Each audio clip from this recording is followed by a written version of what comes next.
IFFKയുടെ ഭാഗമായിട്ടുള്ള പ്രദർശന നഗരിയിൽ KSWMPയുടെ സ്റ്റാൾ കണ്ടപ്പോൾ കൗതുകത്തോടു കൂടിയാണ് കയറി വന്നത്. അപ്പോൾ ഇവിടെ ഏറ്റവും പ്രധാനമായിട്ട് പ്രദർശിപ്പിച്ചിരിക്കുന്നത് ഒരു BioCNG പ്ലാന്റിൻ്റെ മോഡലാണ്. ഇന്ത്യയിലും ലോകരാജ്യങ്ങളിലെല്ലാം കൂടുതൽ പ്രചാരം വന്നുകൊണ്ടിരിക്കുന്ന ഒരു മാലിന്യ മാനേജ്മെൻറ്റ് ടെക്നോളജിയാണ്. ബയോഡിഗ്രേഡബിൾ ആയിട്ടുള്ള എല്ലാ മാലിന്യങ്ങളെയും വിവിധ സാങ്കേതിക പ്രക്രിയകളിലൂടെ ബയോഗ്യാസ് ആക്കി മാറ്റുക. ഈ ബയോഗ്യാസ് എന്ന് പറയുന്നത് ഒരുപാട് കാർബൺ ബഹിർഗമനം കുറയ്ക്കാനും കാർബൺ ഫ്യൂവലിന് പകരമായിട്ട് ഈ ബയോഗ്യാസ് ഉപയോഗിക്കാൻ പറ്റും.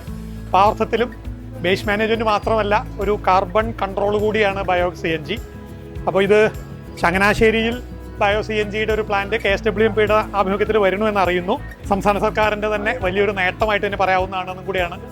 ഒരു PCBയുടെ ഉദ്യോഗസ്ഥനാണ്. ആ ഒരു നിലയിലും കൂടി വളരെ അഭിമാനാർഹമായ ഒരു കാര്യമായിട്ട് തോന്നുന്നു. എൻ്റെ പേര് വരുൺ നാരായണൻ. ഞാൻ മലിനീകരണ നിയന്ത്രണ ബോർഡ് മലപ്പുറം ജില്ലാ ഓഫീസ് എൻവയറമെൻറ്റൽ എഞ്ചിനീയറാണ്. അപ്പോൾ IFFKയുടെ ഭാഗമായിട്ടൂടെ വന്നപ്പോൾ കയറാൻ സാധിച്ചാണ്. ഒരുപാട് കാര്യങ്ങൾ ഇപ്പോൾ ഈ സ്റ്റാളിൽ തന്നെ ഒരുപാട് കാര്യങ്ങൾ ഇവിടെ പ്രദർശിപ്പിച്ചിട്ടുണ്ട്. അതിൽ പ്രധാനമായിട്ടും പുളിയേറ്റുമ്മൽ ട്രെഞ്ചിങ് ഗ്രൗണ്ട്, അത് KSWMPയുടെ സാന്നിധ്യത്തിൽ അവരുടെ മേൽനോട്ടത്തിൽ ശരിക്കും അവിടെ ലെഗസി വേസ്റ്റ് എല്ലാം ക്ലിയർ ചെയ്യുകയും വളരെ മാതൃകാപരമായിട്ട് പ്രവർത്തനം കാഴ്ചവെക്കുകയും ചെയ്തിട്ടുണ്ട്. അപ്പോൾ അത് ഇവിടെ പ്രദർശിപ്പിച്ചിട്ടുണ്ട്. അത് കാണാൻ സാധിച്ചതിൽ സന്തോഷം. പിന്നെ നേരത്തെ സംസാരിച്ച പോലെ ഈ BioCNG പ്ലാന്റിനെ കുറിച്ചും അന്വേഷിച്ചറിയാൻ സാധിച്ചു.